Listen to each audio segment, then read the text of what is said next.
Hello everyone, I hope everybody is doing all right. मेरा नाम तितिक शुरा है और आप लोग मुझे आज के करंट अफेयर्स और डेली न्यूज़ एनालिसिस की क्लास में देख रहे हैं। शुरू करते हैं। सबसे पहले ये जो है द हिंदू, ठीक है। आज के द हिंदू की अगर बात करें तो बहुत ज़्यादा कोई मतलब जो है ख़ास कुछ न्यूज़ वगैरह तो थी नहीं, लेकिन कुछ कुछ चीज़ों को मैंने यहाँ पे जोड़ दिया है तो उनको एक बार डिस्कस करेंगे। छोटा सा सेशन होगा क्योंकि बहुत ज़्यादा कुछ नहीं, लार्जली पॉलिटिकल था या फिर अपने काम की बहुत ज़्यादा चीज़ें नहीं थी। तो इन सब के ऊपर आते हैं। अभी इन सब के ऊपर आने से पहले इस लेक्चर के पीडीएफ की लिंक आपको टेलीग्राम ग्रुप में मिल जाएगी। टेलीग्राम ग्रुप को कैसे ज्वाइन करना है तो उसकी लिंक यहाँ पे नीचे दे दी गई है। उसके अलावा नीचे जो है एनवायरनमेंट की कुछ लेक्चर्स की लिंक डाल दी गई है, इको के कुछ लेक्चर्स की लिंक डाल दी गई है, पॉलिटी, उसके अलावा जो आर्ट एंड कल्चर है, ठीक है, इन सब के ऊपर सीरीज़ वगैरह की लिंक नीचे मिल जाएगी आपको, आप जाकर देख सकते हैं। और क्या चीज़ है, और ये जो पुराने कुछ लेक्चर्स हैं इन्हें भी आप देख सकते हैं अगर आप चाहें तो। वीडियो को लाइक करें अगर वीडियो आपको अच्छा लगे तो, वीडियो को डिसलाइक करें अगर अच्छा नहीं लगे। चैनल को सब्सक्राइब करना ना भूलें, बेल आइकन को अगर प्रेस करेंगे तो आपको रेगुलर अपडेट्स वगैरह चैनल की मिलती रहेगी। शेयर कर सकते हैं अपने दोस्तों के साथ, फ्रेंड फैमिली वगैरह के साथ। ये टेलीग्राम ग्रुप है, ये टेलीग्राम ग्रुप है। ग्रुप को ज्वाइन कर लें। यहाँ पर आपके अगर कुछ भी क्वेरीज वगैरह क्वेश्चंस वगैरह हैं तो नीचे कमेंट सेक्शन के अंदर भी लिख सकते हैं, उसके अलावा यहाँ पर भी लिख सकते हैं। इधर कोई डिस्कशन वगैरह आपको करना है तो डिस्कशन के हिसाब से ये ग्रुप। नोटिफिकेशन की बात करें तो नोटिफिकेशन ऑन कर लें ताकि जो रेगुलर अपडेट्स है, जो कुछ भी PDF वगैरह है या कुछ और भी जो रेगुलर अपडेट्स आती रहती है मेरे द्वारा या आमिना मैम के द्वारा या ज्योति मैम के द्वारा, तो आपको रेगुलर मिल जाएगी। चलिए, फर्स्ट न्यूज़, पोट्री कलिंग। अब now what does culling means, तो कलिंग का मतलब होता है कि जो भी हर्ड्स वगैरह एनिमल्स वगैरह होते हैं उनको किल करना, ठीक है। तो कलिंग क्यों की जाती है, इसलिए पोट्री का क्या मतलब होता है, पोट्री मतलब जो बर्ड्स होती है, ठीक है, जिनको अपन खाने के अंदर यूज़ लेते हैं या फिर खाने के प्रोडक्ट्स वगैरह के अंदर यूज़ लेते हैं, समझ में आया, ठीक है। तो उन्हें पोट्री के अंदर गिना जाता है। अब यहाँ पे समझो पोट्री कलिंग की क्यों ज़रूरत पड़ रही है, क्योंकि बर्ड फ्लू के इंस्टेंसेस काफ़ी ज़्यादा हो रहे हैं। तो झारखंड के अंदर जो है अराउंड 4000 के करीब यहाँ पर बर्ड्स वगैरह, डक्स, जिसके अंदर चिकन्स और डक्स वगैरह को अभी मार दिया गया, मतलब मारना पड़ा। क्यों मारना पड़ा, क्योंकि वो जो है इन्फेक्टेड थी किससे, एवियन इन्फ्लुएंजा से, एवियन इन्फ्लुएंजा या फिर बर्ड फ्लू से, बर्ड फ्लू से। अब इसकी वजह से क्या चीज़ हो रही थी, इसकी वजह से जो है बाकी की जो पोट्री थी, बाकी के जो डक्स वगैरह, चिकन्स वगैरह थे, उन्हें भी इन्फेक्ट कर रहे थे, इसलिए जो ऑलरेडी इन्फेक्टेड थे उन सबको काट दिया गया। It is like sorting out the bad apples, समझ में आया। चलो अब देखते हैं आगे। इन्फेक्शन इन ह्यूमंस, ह्यूमंस के अंदर क्या ये जो है एवियन इन्फ्लुएंजा वगैरह, क्या ये ह्यूमंस के अंदर फैल सकता है। पहले तो इसके कॉम्बिनेशंस वगैरह देखो, पहले भी इसके ऊपर क्वेश्चन आ चुका है UPSC के अंदर और अपन जो है इसको वैसे भी डिस्कस कर चुके हैं। इसको क्या बोलते हैं, तो इसको H1N5, ठीक है, H5N1 है ना, N1, उसके अलावा H10N2N5N, जो भी अलग अलग सीरीज के अंदर इसको डाल दिया जाता है। बट अगर ऐसा आपको कहीं पे नाम मिले तो वो क्या चीज़ है, वो बर्ड फ्लू या फिर एवियन इन्फ्लुएंजा की बात हो रही है। अब यहाँ पे समझो, तो मोस्ट कॉमन रूट क्या है कि भाई डायरेक्टली या तो आप जो इन्फेक्टेड बर्ड्स वगैरह हैं, या तो अगर आप उन्हें खाते हो या उनके पास में रहते हो या जो भी, ठीक है। काफ़ी सारे लोग होते हैं बर्ड्स वगैरह, उनका शौक भी होता है, ठीक है। काफ़ी सारे लोग बर्ड्स वगैरह के साथ में बैठे रहते हैं वगैरह, काफ़ी जो है फ्रेंडली, ठीक है। तो हो सकता है कि भाई उसमें से किसी एक बर्ड को बर्ड फ्लू हो गया हो और उससे वो बाकी की बर्ड्स को भी इन्फेक्ट कर दे और ह्यूमन को भी इन्फेक्ट कर दे। उसके अलावा किसी ने जो है चिकन वगैरह, डक वगैरह अगर खाया तो उसके अंदर ऑलरेडी जो है बर्ड फ्लू, उसके वायरसेस वगैरह थे, तो वो आपके बॉडी के अंदर आ गए। या फिर आपने जो है एग खाए, ठीक है, एग तो काफ़ी लोग खाते हैं, तो एग खाए, तो एग्स खाए तो उसके अंदर भी हो सकता है कि भाई बर्ड फ्लू वगैरह था और वो जो है आपके अंदर आ गया, आपकी बॉडी में आ गया, ठीक है। तो दिस इज द थिंग, आप समझो।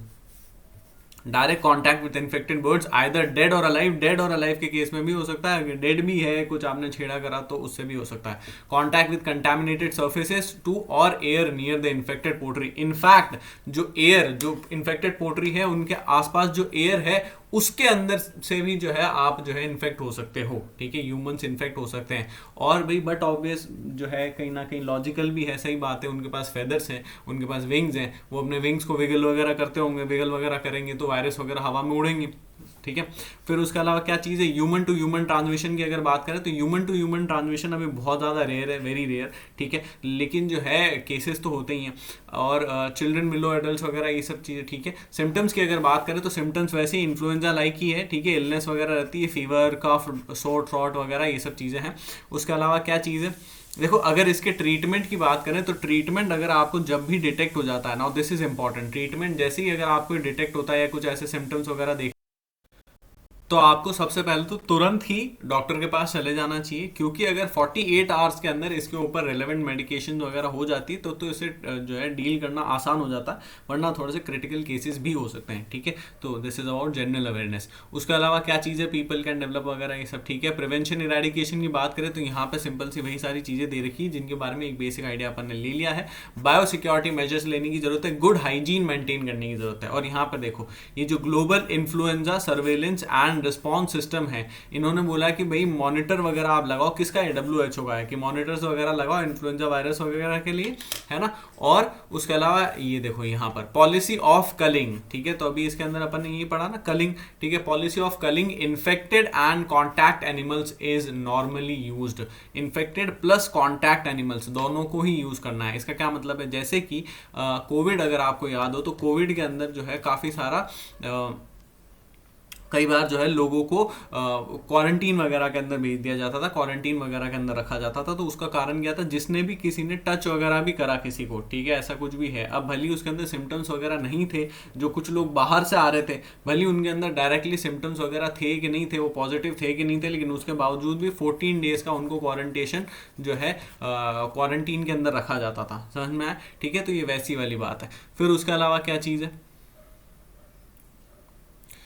नेक्स्ट देखो ये टेक्स्ट एंड कंटेक्स्ट से है, यहाँ पे टेक्स्ट एंड कंटेक्स्ट है, ये पूरा हीट वेव्स वगैरह के बारे में दे रखा है। कुछ बेसिक देख लेंगे, क्योंकि अगर जैसे प्री में अगर इसके ऊपर ऐसे मेंस के अंदर भी क्वेश्चन आ सकता है, ठीक है, थोड़ा सा लॉन्ग शॉट है, थोड़ा सा मुश्किल है, लेकिन अगर जो है प्री के अंदर क्वेश्चन आ सकता है तो प्री के अंदर कैसा क्वेश्चन आएगा, इस चीज़ से कैसा क्वेश्चन आएगा, इस पूरे जो एडिटोरियल टाइप कह लो, कुछ भी कह लो, ठीक है, कॉलम तो नहीं पर ठीक है जो भी है, तो इसके अंदर जो है लार्जली इससे कैसा क्वेश्चन आ सकता है। एक सबसे पहले पूछेंगे कि we consider the following statements with regards to, ऐसा बड़ा सा पहले तो 2-3 लाइन का क्वेश्चन होगा, ठीक है, और उसके अंदर पूछेंगे कि भाई विद रिगार्ड्स टू ला नीना और हीट वेव और एल नीनो और ऐसा किसी भी चीज़ से, और उसके नीचे फिर वापस जो है 2-3 या तो स्टेटमेंट दे देंगे या 2 स्टेटमेंट देंगे, 3 स्टेटमेंट देंगे, मोस्ट प्रोबेबली 2 या 3 स्टेटमेंट ही देंगे, और फिर नीचे ऑप्शंस दे देंगे 1 and 2, 2 and 3 वगैरह वगैरह, समझ में। अब ये जो 2-3 स्टेटमेंट होंगे ये भी फेयरली बड़े होंगे, तो ये फेयरली बड़े स्टेटमेंट जो है इन जो ये मेन डेटाज और फैक्ट्स वगैरह बताएं, इन डेटा और फैक्ट्स से आ सकते हैं, तो इनको एक बार देखते हैं। चलो तो अभी क्या हुआ है कि IMD जो इंडियन मीटरोलॉजिकल डिपार्टमेंट है, इन्होंने बोला है कि हीट वेव वगैरह आने की चांसेस बहुत ज़्यादा है। उसके अलावा अभी करंटली भी अगर दिल्ली की बात करें तो दिल्ली के अंदर अभी जो है पिछले 5 सालों के अंदर फरवरी के हाईएस्ट टेम्परेचर्स में से एक टेम्परेचर अभी देखने को मिल रहा है, ठीक है, तो वो भी एक इशू है, ठीक है। यहाँ पर देखो 3rd hottest February day in more than 5 decades, 50 साल, ठीक है, पिछले 50 सालों में जो है तीसरा सबसे हॉट फरवरी डे है। फरवरी डे, इसका फरवरी का क्या लेना देना है, देखो अलग अलग सीजन से और उससे पता पड़ता है ना। अभी जो है जैसे फरवरी है तो अभी वैसे स्प्रिंग भी नहीं लगा है, स्प्रिंग में यूजुअली जो है मार्च से गिना जाता है, ठीक है, तो स्प्रिंग भी अभी नहीं लगा, और स्प्रिंग से पहले क्या चीज़ है, विंटर सेशन है, ठीक है, विंटर सीजन है। तो विंटर सीजन के अंदर भी जो है हॉटेस्ट डेज वगैरह 33.6 डिग्री का टेम्परेचर। नाउ विंटर के अंदर अगर 33.6 है तो फिर समर में कहाँ पर जाएगा, समझ में आया। फिर उसके बाद क्या चीज़ है, व्हाट इज हीट वेव वगैरह, यहाँ पे हीट वेव वगैरह के बारे में कुछ बेसिक दे रखा है। अपन तो उन एरियाज के ऊपर फोकस करता है। Heat wave, I hope everybody knows, heat wave is extreme high temperatures and wind blowing. यहाँ पर अपने इंडिया के अंदर कौन सी लोकल विंड देखने को मिलती है अपन को, लू, ठीक है, उसको लू बोलते हैं। नॉर्दर्न पार्ट के अंदर देखने को मिलती है, नॉर्थ इंडिया के अंदर लू बोलते हैं उसको। अगर आप कोई जो है नदर्न इंडिया से, राजस्थान या हरियाणा वगैरह से यहाँ से हो तो अक्सर कहते हैं गर्मियों में कि भाई बाहर मत निकलो, लू लग जाएगी। उसके अलावा प्याज वगैरह खाओ, ठीक है, उसके अलावा जो है कुछ गर्म चीज़ें ज़्यादा मत खाओ, तो और कपड़े वगैरह जो है कॉटन वगैरह पहनो, सर पे कुछ गीला कपड़ा वगैरह डाल दो, लू लग जाएगी, ठीक है। तो लू लगने का यही मतलब है कि भाई जो हीट वेव चल रही है उसका नाम लू है, समझ में आया, ठीक है। ऐसे जो है ग्लोबल वेव्स वगैरह के इनके ग्लोबल विंड्स के बारे में अपन पढ़ेंगे, ठीक है। जैसे अभी 2022 के अंदर ही लेवांट के ऊपर क्वेश्चन आया था, ठीक है, लेवांट के ऊपर क्वेश्चन आया था। तो उसके अलावा भी और भी जो काफ़ी सारे डॉक्टर विंड वगैरह है, ठीक है, और भी ऐसी खूब सारी विंड्स हैं, तो उन सारी विंड्स को अपन देखेंगे, ठीक है। अभी यहाँ पे समझो, तो मतलब वो उन्हें अपन ज्योग्राफी या फिर जो कुछ विंड वगैरह के ऊपर मैं एक अलग से डाल दूंगा, प्रीवियस ईयर क्वेश्चन पेपर्स का वो चल ही रहा है, एक सीरीज चल रही है, तो उसके अंदर डाल दूंगा जहाँ पर भी, ठीक है। चलो देखो, ला नीना के बारे में मैंने आपको अभी कुछ दिन पहले ही समझा दिया था। ला Neena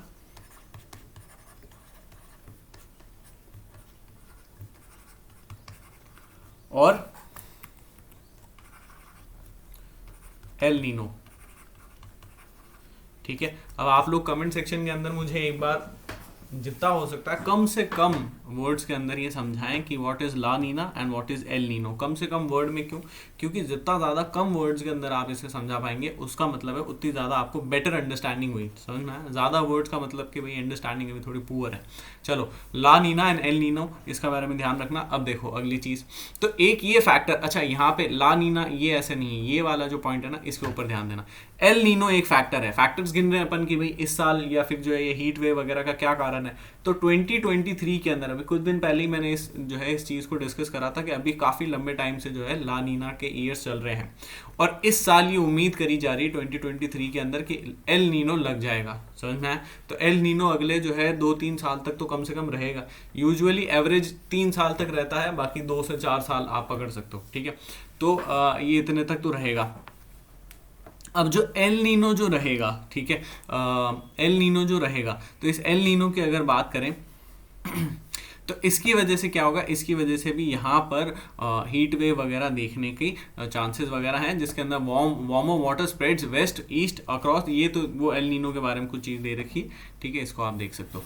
how do heat waves अकर, अब हीट वेव्स कैसे अकर होती है, एक पॉइंट वहाँ पर अपन ने देख लिया। यहाँ पर प्राइमरीली 2 रीज़न हो सकते हैं, ठीक है, ये 2 रीज़न हो सकता है। पहला तो वार्मर एयर जो है वो किसी दूसरी जगह से यहाँ पर आती है, समझ में आया? ठीक है, ठीक है, जैसे कि ये लेट्स से ये इंडिया है, ठीक है। अब वार्मर एयर कहीं अफगानिस्तान से, पाकिस्तान वगैरह से यहाँ पर इंडिया के अंदर आती है, या फिर ये चीज़ हो सकती है कि जो इंडिया का जो सरफेस टेम्परेचर है, ठीक है, जो ज़मीन का जो टेम्परेचर है वही ज़्यादा होता है, ठीक है, जिसकी वजह से क्या होगा, जिसकी वजह से जो गर्म हवा है, ऊपर की हवा जो है वो गर्म हो जाएगी। समझ में आया? ठीक है, तो ये चीज़ देखने को मिल सकती है। अब देखो समझो, तो warmer air is flowing from elsewhere और बीइंग प्रोड्यूस्ड लोकली, ठीक है, warmed by higher land surface temperatures. तो कैसे लोकली कैसे प्रोड्यूस होगी, अगर लैंड सरफेस टेम्परेचर हायर है। नाउ लैंड, ये देखो ये इस एडिटोरियल के अंदर नहीं लिखा हुआ है, इसीलिए अपन को जो है पिछला जो भी अपन ने पढ़ा, स्टडी वगैरह करी, तो उसके लिंक करके, स्टैटिक से लिंक करके पढ़ना होता है। ये वाला जो कंसेप्ट अभी मैं आपको बता रहा हूँ वैसे मैंने आपको बताया नहीं है। कॉन्टिनेंटैलिटी एंड मैरीटाइम, ठीक है, ये ज्योग्राफी के अंदर आता है, अपन ने ज्योग्राफी अभी तक उठाई नहीं है। Continentality and maritime. Now what is this continentality and maritime concept? ये बहुत ज़्यादा बेसिक है, हद से ज़्यादा बेसिक। कॉन्टिनेंटैलिटी का मतलब होता है कि जो लैंड का, जो कॉन्टिनेंट के अंदर का जो टेम्परेचर होता है, ठीक है, कॉन्टिनेंट के सेंटर का जो टेम्परेचर होता है वो कंपैरेटिवली जल्दी गर्म होता है, ज़्यादा गर्म होता है, और जल्दी ठंडा होता है, और ज़्यादा ठंडा होता है। समझ में आया? वहीं जो ओशियन के अंदर जो टेम्परेचर होता है, ठीक है, वहीं जो ओशियन के अंदर जो टेम्परेचर होता है वो धीरे गर्म होता है, कम गर्म होता है, और धीरे ठंडा होता है। समझ में आया? ठीक है, और ठंडा भी कम होता है। समझ में आया? ठीक है, तो ये जो है इस इफेक्ट को बोलते हैं मैरीटाइम इफेक्ट, और इस इफेक्ट को बोलते हैं कॉन्टिनेंटैलिटी इफेक्ट। समझ में आया? ठीक है, आई होप। फिर उसके बाद क्या चीज़ है, नेक्स्ट चीज़ देखो, first of all in spring, अब यहाँ पे स्प्रिंग की बात हो रही है, तो स्प्रिंग के अंदर सबसे पहले तो वेस्ट नॉर्थ वेस्ट से काफ़ी ज़्यादा जो है एयर फ्लो वगैरह आती है अफगानिस्तान वगैरह से, ठीक है, और क्लाइमेट चेंज का जो असर है वो वेस्ट एशियन कंट्रीज़ के ऊपर ज़्यादा पड़ा है। वेस्ट एशियन कंट्रीज़ कौन सी हो गई, तो अफगानिस्तान को इंक्लूड करके पूरा का पूरा, अफगानिस्तान को इंक्लूड करके पूरा का पूरा मिडल ईस्ट, प्लस जो अपनी जॉर्जिया आर्मेनिया वगैरह वाली कंट्रीज होगी, जॉर्जिया आर्मेनिया अजरबैजान, ठीक है, इन सबको, और इस मिडिल ईस्ट के अंदर अपन ने जो है टर्की को भी गिन लिया है। ठीक है, तो ये पूरा का पूरा, इस पूरे रीजन को क्या बोलते हैं, इसको वेस्ट एशिया बोलते हैं। क्या बोलते हैं, वेस्ट एशिया बोलते हैं। अब वेस्ट एशिया के, जो वेस्ट एशिया में यूजुअली टेम्परेचर या क्लाइमेट चेंज का इफेक्ट ज़्यादा आया है, बट ऑब्वियसली क्लियर सी बात भी है, क्योंकि वेस्ट एशिया के अंदर लार्जली जो ज़मीन है, लार्जली जो जगह है वो किसकी है, मिडिल ईस्ट की, और मिडिल ईस्ट के अंदर क्या है, मिडिल ईस्ट के अंदर ऑयल है। समझ में है। तो जो उनके पास है वो उसे जलाते हैं, समझ में है, ठीक है, वो जलाते हैं तो ठीक है, जो भी इफेक्ट है। उसके अलावा भी कुछ रीजंस हैं अलग अलग, ठीक है। Climate change, west Asia is warming faster than the other regions, ठीक है, ये सब देख लिया अपन ने। उसके बाद क्या है, तो अपने यहाँ पे, तो वेस्ट एशिया से क्या फर्क पड़ता है, अपने यहाँ पे जो विंड है वो वेस्ट और नॉर्थ वेस्ट से आ रही है, समझ में आया, ठीक है। इसीलिए वहाँ पे जो ऑलरेडी गर्म विंड्स है वो यहाँ पर आती है, तो यहाँ पर भी जो है हीट वेव वगैरह देखने को मिलती है। नेक्स्ट यहाँ पे देखो, while air flowing in other oceans, while air flowing in other oceans is expected to bring cooler air, Arabian Sea is unfortunately warming faster than most other oceans. Now this is you need to remember this. ये क्या चीज़ है, ये जो अभी मैंने आपको maritime effect समझाया, अभी जो मैंने आपको मैरीटाइम इफेक्ट समझाया, तो उसका क्या मतलब है, उसका ये मतलब है कि जो ओशन से जो हवा आ रही है उसको कूलर होना चाहिए, क्योंकि ये जो है ये ज़्यादा कंपैरेटिवली ठंडा है ना, इसके मुकाबले ये कंपैरेटिवली ठंडा है, ये जल्दी गर्म हो रहा है, ज़्यादा गर्म हो रहा है, ये धीरे गर्म हो रहा है, कम गर्म हो रहा है, समझ में आया। तो इसके अंदर से जो हवा आएगी वो ठंडी आनी चाहिए। इसी चीज़ को क्या बोलते हैं, इसी चीज़ को बोलते हैं सी ब्रीज। क्या बोलते हैं, सी ब्रीज। सी ब्रीज के बारे में भी अपन ज्योग्राफी में पढ़ते हैं, तो इसी चीज़ को सी ब्रीज बोलते हैं। तो सी ब्रीज में ये उम्मीद की जाती है, मतलब उम्मीद क्या की जाती है, सी ब्रीज में ये चीज़ होती है कि जो पानी से जो हवा आ रही है वो कंपैरेटिवली ठंडी होगी, समझ में आया, ठीक है, लैंड के मुकाबले। अच्छा, अब उसके बाद क्या चीज़ है, लेकिन चूंकि जो अरेबियन सी है वो जो है ज़्यादा गर्म हो रहा है, warming faster than the most other ocean regions, इसलिए वहाँ से भी जो हवा आ रही है वो भी अपन को जो है ज़्यादा लग रही है। अब मानसून की अगर बात करें, अपने यहाँ पे हवा कैसे आती है, मानसून तो ठीक है एक पैटर्न है, अपने यहाँ पे हवा कैसे आती है, ये इक्वेटर है, ठीक है, ये इक्वेटर है, और इक्वेटर पर आकर विंड जो है डिफ्लेक्ट कर जाती है, यहाँ से नीचे जाती है, एक सेकंड, यहाँ से नीचे जाती है, नीचे जाके यहाँ से यहाँ आ जाती है, समझ में आया। ये भी अपन ज्योग्राफी के अंदर मानसून वगैरह के अंदर पढ़ेंगे, ठीक है। तो विंड जो है जितनी भी इस पर्टिकुलर इस रीजन के अंदर आती है और इस रीजन से वापस यहाँ पर चली जाती है, तो यहाँ पर इस जगह पर क्या है, इस जगह पर अरेबियन सी है। नाउ ऑलवेज रिमेंबर, जो भी विंड जो ऑन शोर आ रही है, ऑन शोर का मतलब है जो सी से, वाटर बॉडी से, और उसके बाद कहाँ आ रही है, लैंड के ऊपर आ रही है, उसे ऑन शोर कहेंगे। तो जो भी ऑन शोर विंड है वो मॉइस्चर लेकर आएगी, क्या लेकर आएगी, मॉइस्चर लेकर आएगी, समझ में आया, इसे याद रखना। फिर उसके बाद क्या चीज़ है, लैप्स रेट। अब फाइनली लैप्स रेट की अगर बात करें तो लैप्स रेट के अंदर, लैप्स रेट वैसे होता क्या है, देखो कितने सारे ज्योग्राफी कंसेप्ट आ गए। लैप्स रेट क्या चीज़ होती है, लैप्स रेट का मतलब होता है जैसे जैसे अपन ऊपर जाते हैं, ठीक है, वैसे वैसे टेम्परेचर कम होता है, ये यूजुअल नॉर्मल लैप्स रेट इसे कहा जाता है, ठीक है, कि जैसे जैसे आप ऊपर जा रहे हो ट्रोपोस्फेयर के अंदर, वैसे वैसे टेम्परेचर क्या हो रहा है, टेम्परेचर कम हो रहा है, ठीक है। This is known as normal lapse rate, समझ में आया, ठीक है, इसको याद रखना। ट्रोपोस्फेयर में होता है, स्ट्रेटोस्फेयर में वापस से जो है वो ऊंची हो जाती है, उसके कारण दूसरे ओजोन वगैरह। चलो अब देखो, यहाँ पर ये लैप्स रेट वगैरह समझा। अब इस लैप्स रेट की वजह से भी यहाँ पर भी अगर आप देखो तो यहाँ पर भी जो है मॉडिफिकेशन वगैरह, लैप्स रेट वगैरह के अंदर भी मॉडिफिकेशन वगैरह देखने को मिले ग्लोबल वार्मिंग की वजह से, समझ में आया, ठीक है। Global warming tends to warm the upper atmosphere faster than the air near the surface. What have we learn, we have learn कि यहाँ से जैसे जैसे ऊपर जा रहे हैं, जैसे जैसे एल्टीट्यूड इंक्रीज हो रहा है, वैसे वैसे टेम्परेचर क्या हो रहा है, कम हो रहा है ना। यहाँ पे टेम्परेचर कम हो रहा है, ये एल्टीट्यूड ऊपर जा रहा है, टेम्परेचर कम हो रहा है। अब यहाँ पे अगर मुझे बताओ, ये ज़मीन है, ठीक है, ये सरफेस है, यहाँ पे ये पर्सन खड़ा है, तो यहाँ पे टेम्परेचर ज़्यादा होना चाहिए, यहाँ टेम्परेचर ज़्यादा होना चाहिए, लेकिन ग्लोबल वार्मिंग की वजह से क्या हो रहा है, यहाँ पर भी टेम्परेचर ज़्यादा है, तो ये ग्राफ ऐसा बनने की बजाय कुछ ऐसा बन रहा है, समझ में आया, ठीक है। तो ये बहुत ज़्यादा इशू वाली बात है, समझ में आया। फिर उसके बाद क्या चीज़ है, ग्लोबल वार्मिंग वगैरह ये सब समझ में आ गया होगा आपको। बाकी कुछ और दूसरे फैक्ट्स वगैरह दे रखे हैं, इनको आप जो है डिटेल के अंदर पीडीएफ से पढ़ सकते हैं। चलो अब ये एक जो है वन लाइन न्यूज़ टाइप, आप मतलब इवेंट टाइप है, आप देखना चाहो तो देख सकते हो। इसके अंदर क्या है, जो ट्रैम्स है, ठीक है, ट्रैम्स को 150 ईयर्स हो गए, खाली कैलकाटा के अंदर चलती है, कोलकाता के अंदर चलती है, ठीक है, ट्रैम्स, और इनको अभी 150 ईयर्स पूरे हो गए, तो ये बस इसके ऊपर है, ठीक है। तो ये आप देख सकते हो, ये जो है फर्स्ट जो है ये बॉम्बे ट्रैमवे कंपनी जो थी, इन्होंने यहाँ पे बनाई थी, ऐसा कुछ था, ठीक है। चलो फिर उसके बाद क्या चीज़ है,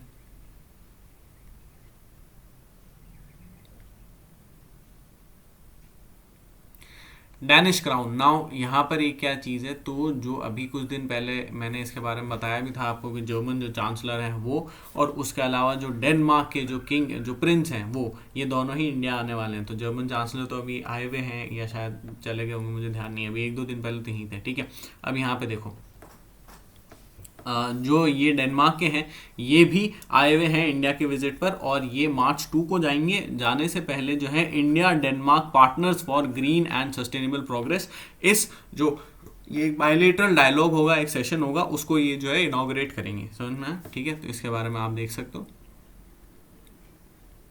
now where is Denmark, Denmark के बारे में अगर कुछ बेसिक समझे तो, जैसे इस मैप के अंदर वैसे डेनमार्क समझ में नहीं आ रहा है, तो मैं आपको एक बेसिक आइडिया दे देता हूँ। और सबने कहीं ना कहीं वर्ल्ड मैप वगैरह लगा ही रखा होगा, अगर वर्ल्ड मैप नहीं लगा रखा तो या तो वो खोलो, क्या बोलते हैं, एटलस वगैरह खोलो, नहीं तो गूगल वगैरह सर्च करो। देखो ये ऐसा कुछ बनाया है, कुछ ना कुछ पूर ही बनाया है, इतना ज़्यादा कोई डंका नहीं बनाया, लेकिन ठीक है जो भी है समझ जाओगे।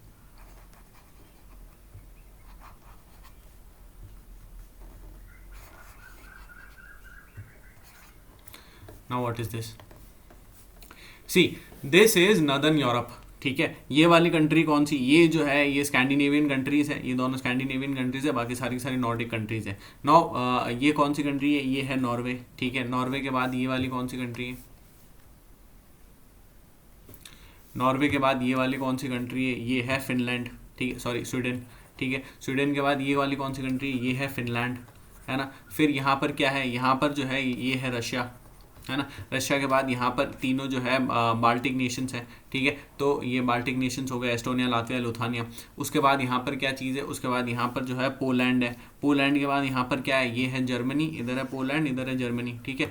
ये हो गया एस्टोनिया, ये हो गया लातविया, ये हो गया लिथुआनिया, है ना। फिर उसके बाद यहाँ पर क्या है, यहाँ पर थोड़ा सा रशिया का पार्ट और भी, एक लेनिनग्राड, है ना। उसके अलावा क्या चीज़ है, उसके अलावा यहाँ पर ये वाला जो एरिया है, नाउ दिस इज डेनमार्क, समझ में आया। तो ये आपको दे रखा है, ये देखो, ये नीचे जर्मनी, ये नीचे जर्मनी, और ये ऊपर डेनमार्क, समझ में आया, यही चीज़ दे रखी है।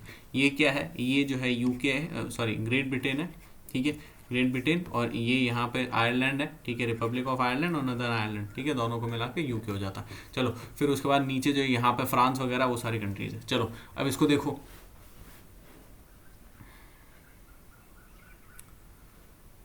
डेनमार्क, इसको देखो, यहाँ पे ऊपर स्वीडन वगैरह ये मैंने आपको बता ही दिया है, स्वीडन हो गया, जर्मनी वगैरह हो गया, है ना। अब ये भी जो डेनमार्क भी जो है नॉर्डिक नेशंस में, नॉर्डिक नेशंस का ही पार्ट है।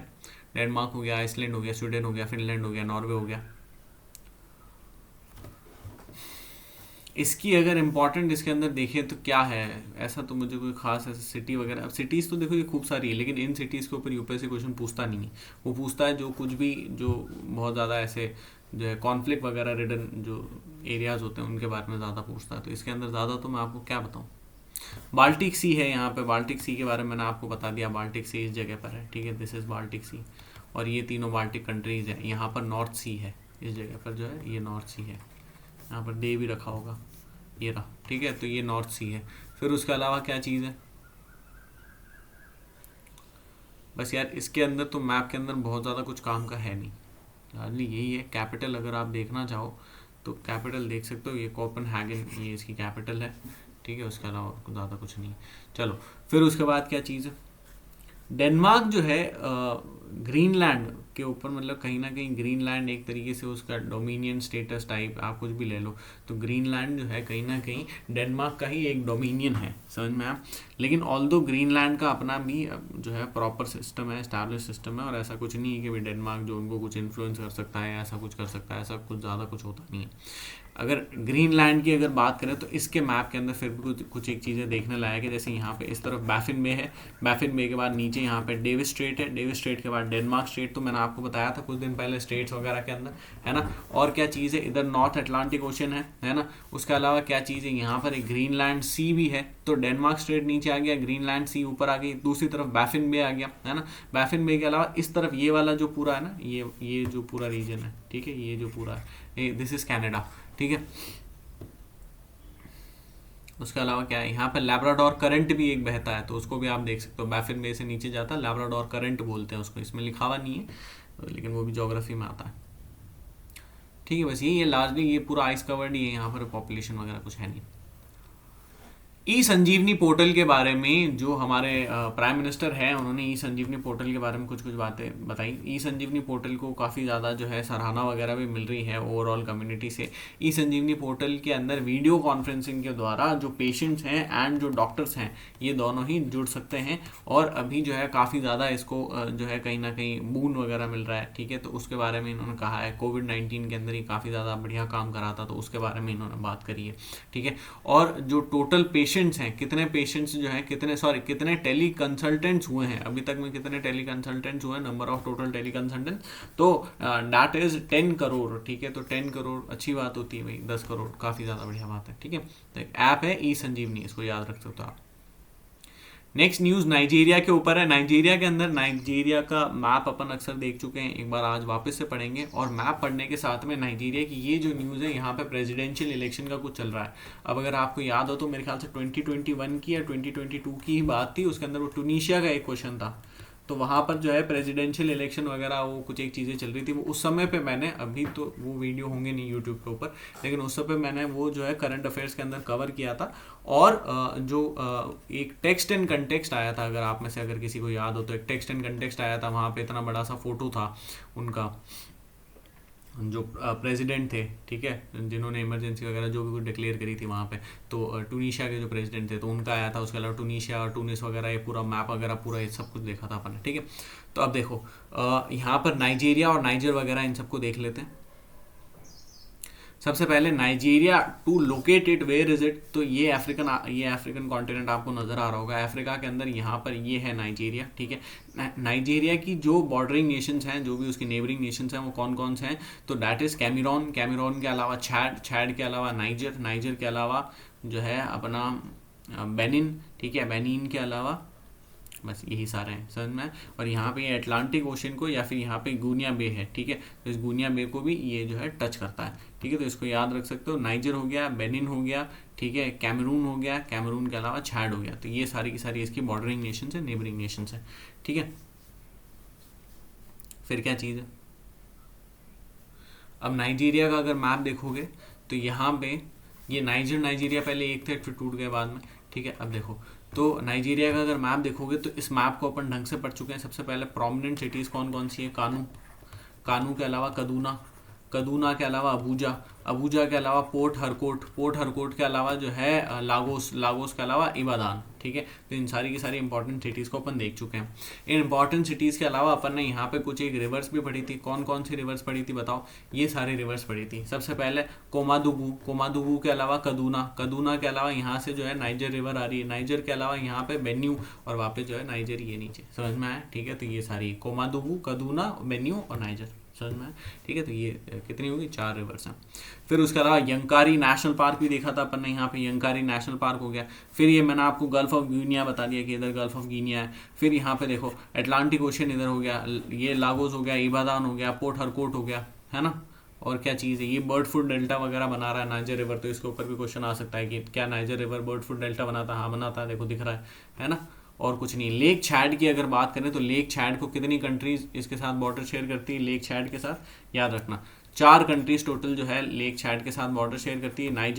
नाइजीरिया, उसके अलावा कैमरून और उसके अलावा छैड, समझ में आया। ठीक है, कहाँ बना है इसको, क्या बना रखा है, छैड।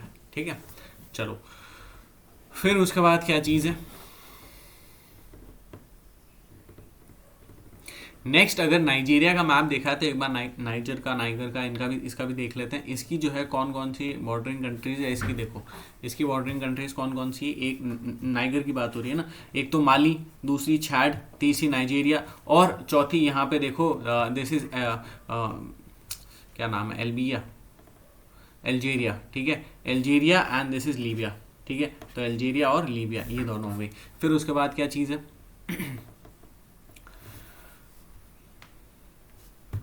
अब देखो ऊपर जो इसका मेजॉरिटी रीजन है वो तो किसके अंदर आता है, सहारा के अंदर आता है, और बाकी साहेल रीजन के अंदर आता है। मैंने आपको सहारा और साहेल दोनों रीजन के बारे में बता दिया था कि ये वाला जो पूरा एरिया है, ठीक है, this area, what is this area, this is Sahara, समझ में आया। ठीक है, दिस इज सहारा।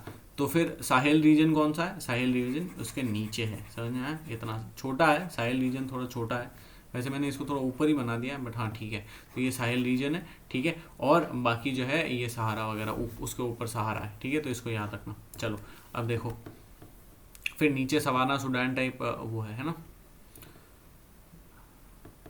चलो सहारा,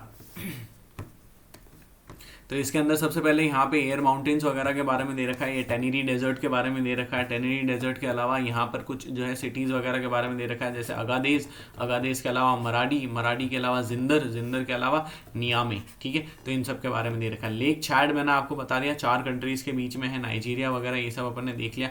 और लेक चैड से कौन सी river, now this is very very important, ठीक है, ये बहुत ज़्यादा इंपॉर्टेंट हो जाता है। ये क्वेश्चन आ सकता है डायरेक्टली कि भाई लेक चैड से कौन सी रिवर आती है, समझ में आया, उससे कौन सी रिवर ओरिजिनेट होती है। तो लेक चैड से कौन सी रिवर ओरिजिनेट होती है, लोगून रिवर। कौन सी रिवर, लोगून रिवर। इस लोगून रिवर के अलावा अपन ने जो है वोल्टा को भी देखा था इसी रीजन के अंदर। कहाँ पर देखा था बताओ, यहाँ पर घाना और बुर्किना फासो के अंदर अपन ने वोल्टा रिवर को देखा था, है ना। वोल्टा के ऊपर शायद क्वेश्चन भी आया है पहले, ठीक है, तो वोल्टा रिवर को देखा था। वोल्टा रिवर टोटल कितनी है, वोल्टा ब्लैक है, वोल्टा रेड है और वोल्टा वाइट है। और ये तीनों रिवर जो है, ये तीनों रिवर वापस कहाँ जाती है, अटलांटिक ओशन के अंदर जाती है। लेकिन जाने से पहले जाने से पहले बीच में एक लेक आता है, उस लेक का क्या नाम है, उसका लेक का नाम है वोल्टा लेक, लेक वोल्टा, समझ में आया, ठीक है, तो इसको आप याद रख सकते हैं। यहाँ से नाइगर वगैरह आ रही है माली से, फिर बाद में ये जो है नाइजर, नाइजीरिया के अंदर जा रही है।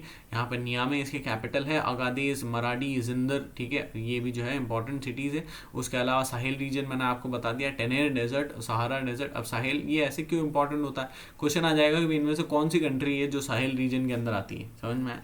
तो आपको ऐसे याद रखना है कि नाइजर, नाइजीरिया वगैरह, चैड हो गया, ये सारी इसके अंदर आती है। दिस इज बुर्किना फासो, ठीक है। चलो नाउ ये एक छोटी सी न्यूज़ है, सैड न्यूज़ है। इसके अंदर कश्मीरी पंडित्स के खिलाफ अभी भी वहाँ पे किलिंग वगैरह, टारगेटेड किलिंग्स वगैरह चल रही है। तो वो एक जो चीज़ आई है कि अभी तक इसका कुछ रिस्पाइट वगैरह नहीं मिल पाई है। नेक्स्ट यहाँ पे अगर आप देखो तो ये रिन्यूएबल एनर्जी वगैरह से रिलेटेड एक आर्टिकल है। इस आर्टिकल के अंदर भी बहुत ज़्यादा कुछ काम का नहीं है, अपने एग्जाम के पर्सपेक्टिव से, पढ़ने के हिसाब से, समझने के हिसाब से आप समझ सकते हो, बहुत ज़्यादा अपने लिए काम का नहीं है। न्यूज़ में आपको डायरेक्टली बताया था। सबसे पहले ये देखो, ये जो स्टोव आपको नज़र आ रहा है,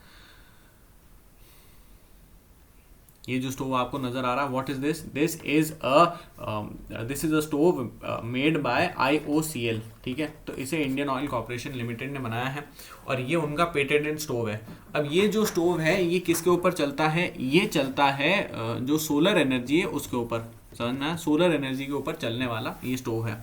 अब अगर इस स्टोव की बात करें तो इसकी कॉस्टिंग अराउंड, अब कहीं पे तो 12,000 लिखी हुई थी, पेपर के अंदर अभी 15,000 लिखी हुई है, तो 12,000 15,000 के करीब में ये जो है स्टोव पड़ता है। और कभी भी इसके अंदर LPG जो गैस वगैरह होती है, जो LPG सिलेंडर्स वगैरह होते हैं, उन्हें कभी भी फिल नहीं करना है, भरना नहीं है, क्योंकि उससे ये चलता ही नहीं है, डायरेक्टली सोलर एनर्जी से चलता है, ठीक है। This is the stove.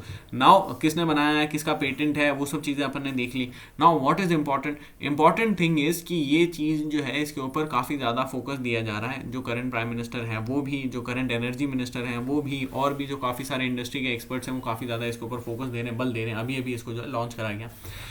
The thing is कि इससे पहले क्या ऐसे कोई इनिशिएटिव नहीं आए, इससे पहले भी इन चीज़ों के अंदर ऐसे इनिशिएटिव्स आए हैं, तो उन्हें अपन डिस्कस करेंगे क्यों वो जो है नहीं चल पाए, क्यों कैसे वो जो है फेल हुए रहे, ठीक है, तो उनके बारे में कुछ एक देखेंगे। अब देखो यहाँ पर जो है प्राइम मिनिस्टर ने बोला है कि सून, बहुत जल्दी 3 करोड़ हाउस होल्ड्स के अंदर ये जो है स्टोव चला जाएगा, ठीक है, मतलब पहुँच जाएगा 3 करोड़ हाउस होल्ड तक। तो ये अपन बहुत ज़्यादा आगे निकल जाएंगे वगैरह वगैरह बातें। अब आगे देखो, save 1000, this would save 1000। Now this is very important, this is ये डेटा उसके लिए आप यूज़ कर सकते हो मेंस वगैरह के लिए। तो thousands of crore of LPG cost and forex reserve वगैरह को डिप्लीशन वगैरह से बचाएगा। उसके अलावा कट कार्बन डाइऑक्साइड एमिशन वगैरह कम करेगा। पेरिस एग्रीमेंट के अंदर वापस यही चीज़ हेल्प करेगी। यील्ड मार्केटेबल कार्बन क्रेडिट्स, उसके अलावा इससे कार्बन क्रेडिट्स वगैरह भी मिल जाएंगे अपन को काफ़ी सारे, समझ में आया, ठीक है। तो ये एक चीज़ है कार्बन क्रेडिट के ऊपर। अभी रिसेंटली मैंने शायद कल परसों ही उसके बारे में डिस्कस करा है, कल तो मैं बना नहीं पाया था, कल यहाँ पर नेट बंद था। उसके अलावा जो है बाकी मैंने कुछ दिन पहले डिस्कस करा, आप लोग उसको देख सकते हैं, कार्बन क्रेडिट वगैरह को, जो रिसेंट अमेंडमेंट वगैरह हुआ बिल के अंदर, उन सबको। अब समझो,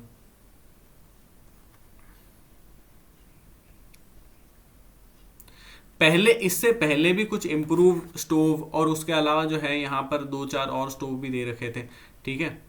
एक इम्प्रूव स्टोव था और एक और कुछ एक चीज़ें थी। ये पहले भी आई थी, इम्प्रूव्ड चूल्हा वगैरह देख, ये तो वैसे एक ही स्टोव एंड चूल्हा एक ही है, बट एक और कुछ था, ठीक है। तो अब अगर आप इन चीज़ों को देखो तो पहले भी ये चीज़ें आई थी, उसके ऊपर 50% सब्सिडी दी थी कि भाई 50% सस्ते में ले जाओ वगैरह जो भी है, ठीक है। और ये कहीं ना कहीं नॉन कन्वेंशन है, वो सब चीज़ें चल। अब यहाँ पे इशू क्या आया, इशू ये आया कि उस समय पे तो चला एक बार के लिए तो लोगों ने ले लिया, लेकिन उसके बाद में जैसे ही सब्सिडी बंद करी या अगले साल से सब्सिडी के होते के साथ में भी जो है भयानक इसके अंदर जो है कहीं ना कहीं डिक्रीज आया।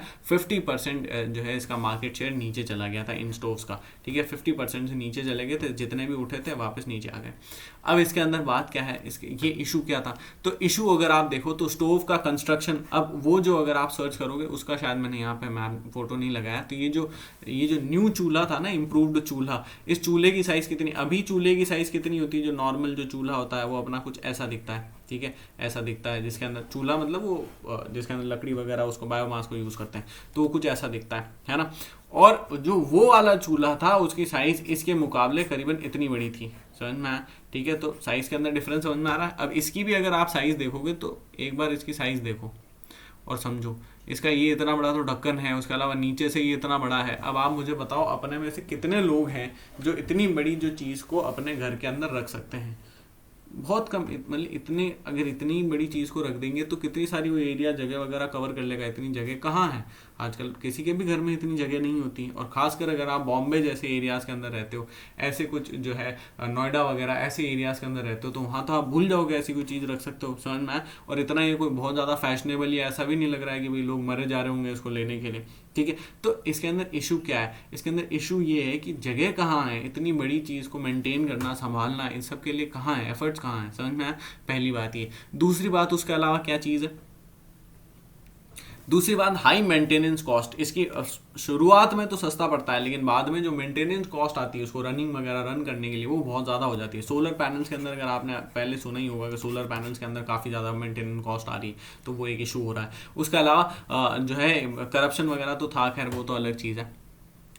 अब यहाँ पे देखो, इससे अपन को ये सीखने को मिलता है कि पहले ऑलरेडी ये इनिशिएटिव वगैरह ले चुके हैं और उसके अंदर जो है इस हिसाब से फेलियर वगैरह हुए थे। तो आगे अपन को क्या चीज़ें नहीं करनी है, किन चीज़ों के अंदर इंडल्ज नहीं होना है। जैसे अभी IOCL ने बनाया बहुत अच्छी बात है, लेकिन उनको आगे जो है इसके अंदर और इनोवेशन वगैरह करके कहीं ना कहीं, जैसे पहले फ़ोन आते थे, ठीक है, तो पहले कुछ ऐसे फ़ोन दिखते थे, इतने बड़े से और अजीब से फ़ोन दिखते थे, समझ में आया, ठीक है। और आजकल कैसे फ़ोन आते हैं, वो एक आपने रेजर देखा होगा, भाई मोटोरोला का नया रेजर आया था कुछ टाइम पहले, अगर उस फ़ोन को देखा होगा तो आगे भी उसकी स्क्रीन है, अंदर भी फोल्डेबल स्क्रीन है, और भी ऐसे खूब सारे फ़ोन आते हैं, अंदर बाहर सब तरफ स्क्रीन ही स्क्रीन है, और इतने पतले से फ़ोन होते हैं वो एकदम, ठीक है।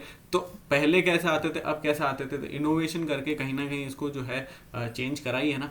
अब अगर इसको भी इनोवेशन वगैरह करके, जो इतना बड़ा स्टोव है, ठीक है, इतना बड़ा जो स्टोव है, अगर इसको छोटा करके इतना कर देंगे तब तो फिर काम होगा वरना ये तो भाई साइज़ बहुत ज़्यादा है। फिर उसके अलावा क्या चीज़, अब साइज़ का इशू नहीं है, बाकी भी चीज़ें हैं। साइज़ के अंदर ये चीज़ है कि भाई जो अब देखो बात क्या है, साइज़ के अंदर बात ये है कि कोई बोलने वाला, आर्ग्यूमेंट देने वाला ये दे सकता है कि जो दूसरी जगह है, जैसे कोई कमर्शियल बिल्डिंग्स वगैरह है, कुछ कमर्शियल जो शॉप्स वगैरह हो गई, कुछ कैंटीन्स वगैरह हो गई, कुछ और ऐसे कुछ भी हो गए, ठीक है, जो खाने वगैरह का कमर्शियल जिनका काम है, उनके लिए काफ़ी ज़्यादा सस्ता पड़ेगा उनके लिए। देखो वो चीज़ है, लेकिन उनके पास ऑलरेडी ऑप्शंस अवेलेबल हैं। किसके पास ऑप्शंस नहीं है, कौन जो है पीड़ित है, वो रूरल हाउस होल्ड है, समझ में आया। रूरल हाउस होल्ड है, वो पीड़ित है और उसको ज़रूरत है। रूरल हाउस होल्ड कैसे, वहाँ की जो महिलाएं हैं, वहाँ के जो बच्चे हैं, वो मतलब पहले महिलाओं की बात करते हैं, तो वहाँ की जो महिलाएं हैं वो लकड़ी पहले तो काटने जाती है, फिर उसके बाद लकड़ी जो है उसी लकड़ी को जलाती है, फिर उस लकड़ी कंडा वगैरह जो भी जल रहा होता है उसके पास ही बैठी रहती है, और वो पूरी की पूरी स्मोक जो है उनके लंग्स में जारी होती है। और उसके साथ में हस्बैंड तो बाहर होते हैं, ठीक है, मर्द तो बाहर होते हैं, जो बच्चे होते हैं, बच्चे भी वहीं खेल रहे होते हैं, अपनी माँ के साथ में बैठे होते हैं, जो भी कर रहे होते हैं, तो उनके जो वो तो बहुत ज़्यादा अभी वीक है, वल्नरेबल हैं, तो उनके लंग्स के अंदर भी वो सारा स्मोक और फ्लाई ऐश और कार्बन मोनोऑक्साइड, कार्बन डाइऑक्साइड, वो सब चीज़ें जा रही है, समझ में आया, ठीक है। फिर देखो कुकिंग कॉन्स्टिट्यूट्स 80% ऑफ। अब यहाँ पे जितनी भी एनर्जी कंजम्पशन होता है ना, जो टोटल एनर्जी कंजम्पशन होता है रूरल हाउस होल्ड्स के अंदर, ठीक है, रूरल इंडियन हाउस होल्ड्स के अंदर 80% उसका सिर्फ और सिर्फ कुकिंग से ही आता है, ठीक है। तो that is why we need to reform this. फिर उसके अलावा क्या चीज़ है, तो यहाँ पे ये सारी चीज़ें हैं। अब अगर आप इसकी बात करें तो पहले भी जो है ऐसी चीज़ें अपन को देखने को मिली है, तो अब अगर अपन इनके ऊपर काम नहीं करते हैं तो ये भी चीज़ फेल होगी, लॉस अपन को हो ही रहा है, समझ में आया, फ़ायदा किसी का भी नहीं होगा। इसके ऊपर आप एक और स्कीम को याद रख सकते हो, पीएम उज्ज्वला स्कीम, ठीक है। तो वो उज्ज्वला आया था। अब उज्ज्वला के ऊपर 2 स्कीम्स हैं अलग अलग नाम से, दोनों ही मैंने आपको समझाई है करंट अफेयर्स के अंदर। कमेंट सेक्शन के अंदर लिखकर बताएं कि वो दोनों स्कीम्स कौन सी हैं, ठीक है। चलो अब देखो मतलब उनमें क्या डिफरेंस है। ये ओटीटी जो है रेगुलेशन के ऊपर एक एडिटोरियल आया था। तो इस एडिटोरियल को आप देख सकते हो। एडिटोरियल के अंदर लार्जली बहुत ज़्यादा कुछ काम का नहीं है। मैं बेसिक आपको एक आइडिया दे देता हूँ। बहुत ज़्यादा अपन पॉलिटिक्स वगैरह के अंदर या फिर जो दूसरी चीज़ें हैं उनके अंदर नहीं घुसेंगे। पॉलिटिक्स तो ऐसा कुछ नहीं है, बट ट्रिवियल चीज़ें हैं उनके अंदर अपन नहीं घुसेंगे।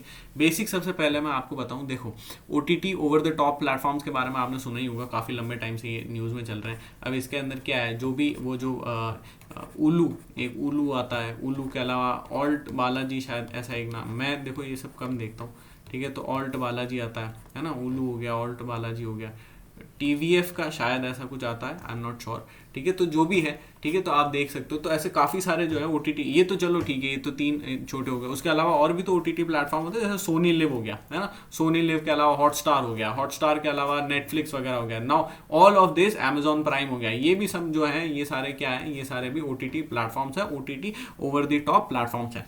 नाउ इसके अंदर क्या चीज़ है, इसके अंदर रेगुलेशन वगैरह की कमी थी, जिसकी वजह से यहाँ पे काफ़ी सारा ऐसा कंटेंट आ रहा था जो बाकी मेन स्ट्रीम जो टेलीविजन है, मेन स्ट्रीम मूवीज वगैरह, उसके अंदर तो कभी आता नहीं।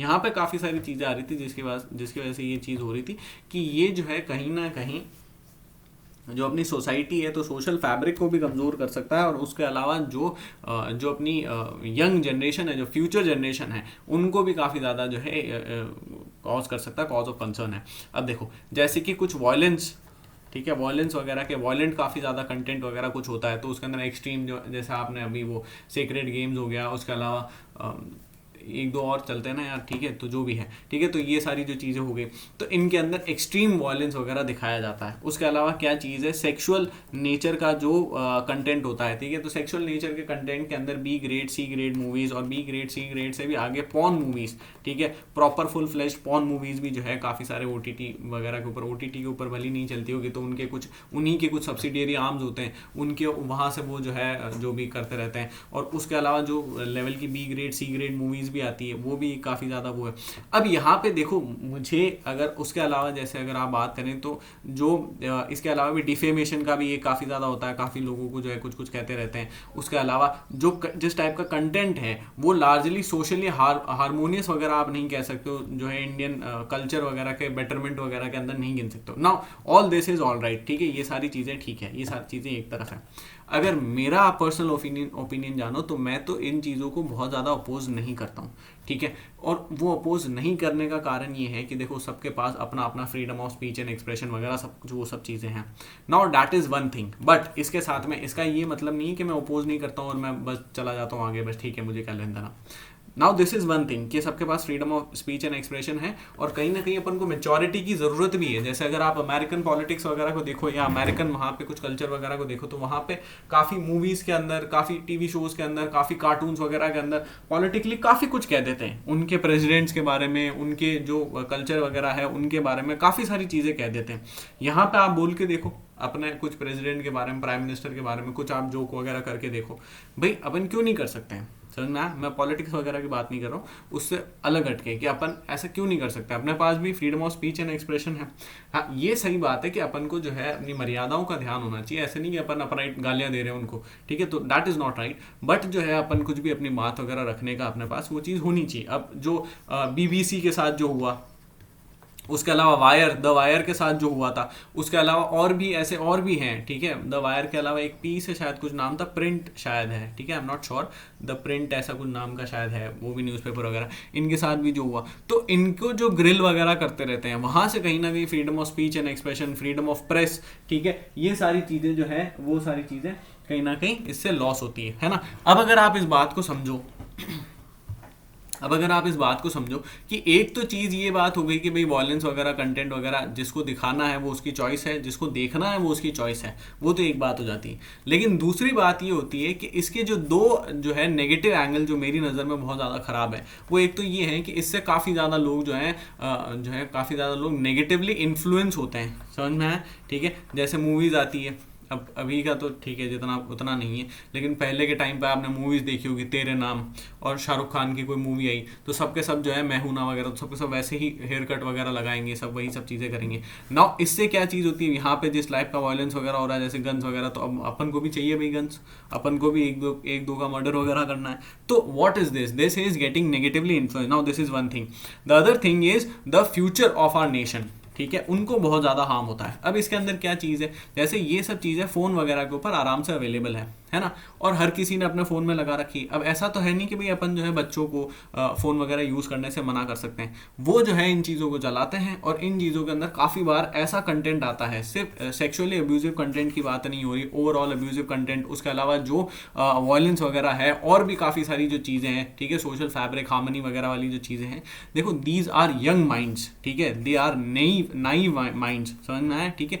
इनका दिमाग अभी कच्चा है, ठीक है, ये इतने ज़्यादा उनको समझ में नहीं आया, इतना मेच्योरिटी वगैरह नहीं है, और वो अगर उन चीज़ों से इन्फ्लुएंस्ड हो जाएंगे तो उनकी पूरी की पूरी जो है थिंकिंग कहीं ना कहीं वैसी ही हो जाएगी। जैसे अगर मैं आपको एक केस बताऊं, तो अभी एक कोई शॉर्ट्स वीडियो चल रहा था, उस शॉर्ट्स वीडियो के अंदर क्या था, एक रेप्यूटेड इंस्टीट्यूट है, आईआईटी एंड एम्स वगैरह का शायद वो कुछ पढ़ाते हैं, ठीक है, रेप्यूटेड इंस्टीट्यूट है। तो उस रेप्यूटेड इंस्टीट्यूट के कुछ जो है स्टूडेंट्स वगैरह थे, तो वो कुछ स्टूडेंट्स क्या है, उसमें से एक स्टूडेंट जो है वो स्टेज के ऊपर खड़ा होकर कुछ एक रिलीजियस नारा दे रहा है, समझ में आया? ठीक है, एक कम्युनिटी का एक रिलीजियस नारा दे रहा है और बाकी सारे के सारे उस जो है रिलीजियस नारे के ऊपर वापस जो है सपोर्ट कर रहे हैं, ओहो जोश जोश में सपोर्ट। नाउ आप ये बात समझना ली, ये क्या नहीं, बच्चा है, ये स्टूडेंट है, बच्चा है, इसकी पढ़ने की उम्र है, ये नारे देने की उम्र है, और वो भी ये रिलीजियस, क्या जरूरत पड़ रही है इन सब चीज़ों की? पढ़ो, आपका रिलीजन वगैरह ठीक है, अग्रीड, ज़रूरत है, सबकी ज़रूरत है, ठीक है, और आपके दिल में होना चाहिए। आप जो है एक पढ़ने की जगह पर ऐसे नारे वगैरह दे रहे हो और वापस जो है दूसरे भी जो है सपोर्ट वगैरह कर रहे हैं और उसको और फैला रहे हो, ठीक है, जो भी दूसरे उसको फैला रहे हैं, अब उनका तो पॉलिटिकल मोटिव, पॉलिटिकल एजेंडा कहीं ना कहीं पूरा हो रहा ना। लेट्स से मैंने एक रिलीजन शुरू करा, ठीक है, उस रिलीजन का नाम XYZ ले लेते हैं, मैंने एक रिलीजन शुरू करा और मैंने इसके ऊपर एक पॉलिटिकल पार्टी भी शुरू करी जिसका नाम ABC है। Now the whole agenda, the whole propaganda of my political party ABC is based on this religion XYZ। अब मैं तो इसको प्रमोट करूंगा ही करूंगा ना। अब कोई बच्चा भली अपना फ्यूचर खराब करे, उससे मुझे क्या लेन देना, भली जो है सोसाइटी के अंदर इससे कुछ नेगेटिव जो है जो भी कंसर्न जाए, जो भी जो है इफेक्ट जाए, उससे मुझे क्या लेन देना। मुझे तो जो है अपनी पॉलिटिकल पार्टी को सक्सेस करना है, मुझे अपने रिलीजन को सक्सेस करना है, ताकि मैं खुद जो हूँ वो पावरफुल हो सकूँ। तो कुछ लोग अपने पावर के लिए, अपने जो है पर्सनल पेटी एजेंडाज के लिए, पेटी जो भी है नीड्स के लिए, वो बाकी ओवरऑल लार्ज को जो है सफ़र करते हैं। तो यहाँ पे जो है मॉनिटरिंग की बहुत ज़्यादा ज़रूरत है, ठीक है। इस आर्टिकल से, इस एडिटोरियल से अगर हट के भी मैं आपको समझाऊं तो सबसे पहले मॉनिटरिंग की बहुत ज़्यादा ज़रूरत है कि जो भी OTT वगैरह के ऊपर जो भी कंटेंट आता है, उस कंटेंट को कौन देख रहा है, उसकी एज क्या है, और उसके अलावा जो है ये कंटेंट कहाँ तक कितना जस्टिफाइड है, कितना नहीं है, कितना सही है, कितना नहीं है, समझ में आया। जैसे कई बार अब जैसे मूवीज़ के अंदर एक अलग ट्रेंड देखने को मिला आजकल, कोई भी मूवी आती है, कुछ भी छोटी सी भी कोई चीज़ होती है, इस मूवी को बैन करो, इस मूवी को बैन करो, इस मूवी को बैन करो, खेल चलता रहता है। अब भाई व्यक्ति के पास अपना खुद का वो चीज़ है ना, जो भी उसको एक्सप्रेशन वगैरह उसके पास खुद का है। ऐसा तो है नहीं कि भाई वो बैनर लेके बोल रहा है ये वाला रिलीजन खराब है और ये वाला रिलीजन अच्छा है और ऐसा कुछ है और वैसा कुछ है, ऐसा तो कुछ हो ही नहीं रहा। उसके बावजूद भी कहीं ना कहीं जो है अपने अंदर टॉलरेंस नहीं है। Now why is this tolerance और why is all this important? This is important because ethics के अंदर स्पेसिफिकली जो है टॉलरेंस मेंशन्ड है, and tolerance is very very very important. Tolerance के ऊपर पहले भी एथिक्स में GS पेपर 4 के अंदर बहुत सारे क्वेश्चंस आ चुके हैं। टॉलरेंस किसके अंदर आता है? टॉलरेंस जो सिविल सर्विसेज की वैल्यूज पढ़ेंगे अपन, एथिक्स अगर पढ़ेंगे तो उसके अंदर सिविल सर्विसेज की कुछ वैल्यूज आती है, ठीक है, वैल्यूज ऑफ सिविल सर्वेंट या वैल्यूज ऑफ सिविल सर्विसेज, ठीक है। तो उसके अंदर ये चीज आती है, tolerance is one of them, समझ में आया, ठीक है। टॉलरेंस नहीं है अपने अंदर कहीं ना कहीं, हर दूसरी चीज के ऊपर अपन बहुत ज्यादा आक्रामक है, बहुत ज्यादा भावुक है, समझ में आया। तो इसके ऊपर अपन काम कर सकते हैं। ठीक है। चलो, गवर्नमेंट की साइड से तो बस इतना ही कहूंगा कि ओवर रेगुलेशन से कुछ भी नहीं होने वाला। ओवर रेगुलेशन करते रहो, एक पॉइंट पे अपन चाइना रशिया टाइप बन के रह जाएंगे और कुछ भी नहीं होगा। ठीक है, हाँ ये है एकदम ओपन करके उसका भी कोई मतलब नहीं है, लेकिन हाँ ओवर रेगुलेशन का कोई मतलब नहीं है। चलो फिर आगे क्या चीज़ है, OTT वगैरह ये हो गया, ये सारे के सारे आर्टिकल्स वगैरह अपन ने डील कर लिए। एक बार फटाफट से रिवीजन करेंगे। अच्छा, वीडियो अगर अच्छा लगे तो वीडियो को लाइक करना ना भूलें, अगर नहीं लगे डिसलाइक करना ना भूलें। ठीक है। चलो, कमेंट के अंदर आपके कुछ भी कमेंट्स हो, क्वेरीज हो तो उन्हें आप लिख सकते हैं। एवियन इन्फ्लुएंजा की बात अपन ने देखी। एवियन इन्फ्लुएंजा के अंदर क्या है, इन्फेक्टेड बर्ड्स वगैरह, डेड अलाइव, इन दोनों से ये चीज़ हो सकती है। ह्यूमन टू ह्यूमन ट्रांसमिशन बहुत ज़्यादा रेयर है, बर्ड टू ह्यूमन ट्रांसमिशन काफ़ी हो सकता है। बर्ड टू ह्यूमन ट्रांसमिशन के कहीं ना कहीं कॉजेज क्या चीज़ है, तो अगर आप जो है उसके जो भी बर्ड है वो इन्फेक्टेड है, उसके पास में रहते हो, उसको टच वगैरह करते हो, उसको खाते हो करते हो, तो उससे ये चीज़ हो सकती है। उसके अलावा क्या चीज़ है, यहाँ पर सिम्टम्स की बात करें तो mild to severe influenza illness वगैरह ये चीज़ हो गई। Fever, cough, throat, muscle aches वगैरह ये सब चीज़ें हो गई। बायो सिक्योरिटी, क्या चीज़ अपन प्रिवेंशन और इरेडिकेशन के लिए क्या कर सकते हैं, तो bio security measures and good hygiene, policy of culling infected and contact animals.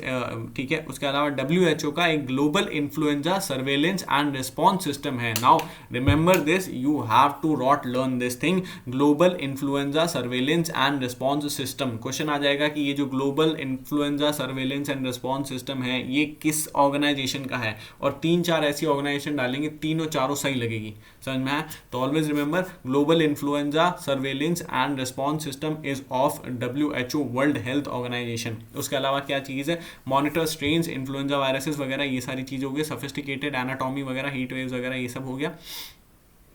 Next अपन ने IMD देखा। IMD के अंदर क्या चीज़ देखी, तो IMD के अंदर अपन ने देखा कि हीट वेव वगैरह के इशू है। पिछले 50 सालों के अंदर तीसरा सबसे हॉटेस्ट डे फरवरी का ये दिल्ली वगैरह के अंदर देखने को मिला। तो ये जो है कहीं ना कहीं वो एक इशू है। उसके अलावा और क्या चीज़ देख चुके हैं अपन, एल नीनो और ला नीना के बारे में बेसिक देखा। एल नीनो ला नीना के अलावा हीट वेव्स क्यों होती है, ठीक है, तो हीट वेव्स के 2 प्राइमरी कारण देखे। सबसे पहला, warmer air is flowing in from elsewhere, पहला तो दूसरी जगह से वार्मर एयर आ रही है, और दूसरा जो है एयर लोकली जो है गर्म हो रही है। गर्म लोकली कैसे होगी, तो जो सरफेस टेम्परेचर है वो ज़्यादा होगा, समझ में आप। उसके अलावा क्या चीज़ है, warmed by higher land surface temperature वगैरह, ये एक चीज़ हो गई। फिर क्या है, नेक्स्ट अपन ने देखा कि जो वेस्ट और नॉर्थ वेस्ट से जो एयर आ रही है, ठीक है, वेस्ट एंड नॉर्थ वेस्ट से जो एयर आ रही है वो भी काफ़ी ज़्यादा जो है गर्म होती है, क्योंकि वहाँ पर जो क्लाइमेट चेंज है उसका असर ज़्यादा देखने को मिलता है, समझ में आया। उसके अलावा क्या चीज़ देखी, अरेबियन सी जो है, अरेबियन सी भी अभी बहुत ज़्यादा गर्म हो रहा है, तो वो एक इशू है। वहाँ से जो हवा आ रही है वो भी कुछ ठंडी आ नहीं रही है। इसके अलावा यहाँ पर अपन ने सी ब्रीज, कॉन्टिनेंटैलिटी, मैरीटाइम इफेक्ट वगैरह इन सब चीज़ों को देख लिया है। ट्रैम्स की छोटी सी न्यूज़ थी। ट्रैम्स के बाद में यहाँ पे डेनमार्क का मैप था। डेनमार्क के अलावा यहाँ पे ग्रीनलैंड का मैप था। ग्रीनलैंड के अलावा, और ग्रीनलैंड के मैप के अंदर अपन ने क्या देखा, बैफिन बे यहाँ पर देखा, ठीक है। बैफिन बे के अलावा इधर लेब्राडोर करंट देखा। लेब्राडोर करंट के अलावा डेविस स्ट्रेट इधर देख ली। डेविस स्ट्रेट के अलावा इधर डेनमार्क स्ट्रेट, इधर ग्रीनलैंड सी, नॉर्थ अटलांटिक ओशियन, समझ में आप। ई संजीवनी ऐप के बारे में देखा। ई संजीवनी ऐप जो है पेशेंट और डॉक्टर को कनेक्ट करता है। अभी 10 करोड़ के करीब हुआ है, अच्छी न्यूज़ है। नाइजीरिया की अगर बात करें तो नाइजीरिया के अंदर क्या है, नाइजीरिया ये जो है साहिल रीजन के अंदर आता है, जो नाइजर है, ठीक है। और उसके अलावा नाइजीरिया भी साहिल रीजन थोड़ा बहुत टच तो करता ही है। और उसके अलावा जो है सहारा वगैरह रीजन भी है नाइजर के अंदर। जो रिवर है, एक रिवर जाती है यहाँ से। उसके अलावा प्राइमर, नाइजीरिया की अगर बात करें तो प्राइमरी सिटीज़ कौन कौन सी हैं, कानू है, कदूना है, उसके अलावा अबूजा है, अबूजा के अलावा पोर्ट हरिकोटा है, पोर्ट हरकोट है, ठीक है, सॉरी पोर्ट हरकोट है, लागोस है, लागोस के अलावा इबादान है ना। रिवर्स अपन ने यहाँ पे देखी, नाइजर रिवर जा रही। नाइजर रिवर के अंदर कौन कौन सी जुड़ रही है, तो कोमादुगू जुड़ रही है, कोमादुगू के अलावा कदूना जुड़ रही, कदूना के अलावा बेन्यू जुड़ रही है, समझ में आया। छैड जो है एक लेक, छैड लेक को भी जो है शेयर करते हैं बॉर्डर। छैड लेक के साथ कौन कौन सी कंट्रीज बॉर्डर शेयर करती है, तो नाइजर हो गया, नाइजीरिया हो गया, कैमरून हो गया और छैड हो गया, समझ में आया, ठीक है। इन सबको याद रखना। फिर क्या चीज़ है, फिर यहाँ पे अपन ने नाइजर का मैप देखा। नाइजर के मैप के अंदर ये साहेल है, ठीक है। यहाँ पे नीचे ये सिटीज़ है, अगादेज हो गया, नियामे हो गया, मराडी हो गया, मराडी के अलावा जिंदर हो गया, है ना। लेक छैड अपन ने देख ही लिया है। सहारा रीजन इधर है, ये साहेल रीजन है। एयर माउंटेन्स हो गए, टेनेरी डेजर्ट हो गया, ये सहारा के अंदर ही छोटे छोटे डेजर्ट्स हैं, ये टेनेरी डेजर्ट है, ठीक है। कश्मीरी पंडित्स की ये न्यूज़ देखी अपन ने। यहाँ पे ये स्टोव वगैरह के बारे में देखा, उसके बारे में कुछ कुछ चीज़ें समझी। और ये OTT वाला आपको आई होप पूरा समझ में आ गया हो। अगर इसमें किसी में भी कोई भी डाउट्स वगैरह हैं, कुछ भी कंसर्न्स हैं, कुछ भी फीडबैक वगैरह है, पॉजिटिव नेगेटिव, तो आप कमेंट सेक्शन के अंदर लिख सकते हैं। कुछ क्वेरीज वगैरह है, क्वेश्चंस वगैरह वो भी लिख सकते हैं। कुछ डिस्कशन वगैरह के हिसाब से अगर कोई टॉपिक वगैरह है तो आप टेलीग्राम ग्रुप में लिख सकते हैं। वीडियो अगर अच्छा लगे तो वीडियो को लाइक करें, नहीं लगे डिसलाइक करें, कमेंट करें। उसके अलावा जो है शेयर करें अपने ज़्यादा से ज़्यादा दोस्तों के साथ। अगर इस वीडियो के अंदर आपको ऐसा कुछ लगे कि ये जो है आपको लेटर डेट के लिए सेव करना है, तो आप टेलीग्राम सेव्ड मैसेजेस के अंदर भी इसको शेयर करके सेव कर सकते हो। सब्सक्राइब करें चैनल को और बेल आइकन को प्रेस करना ना भूलें। Thank you.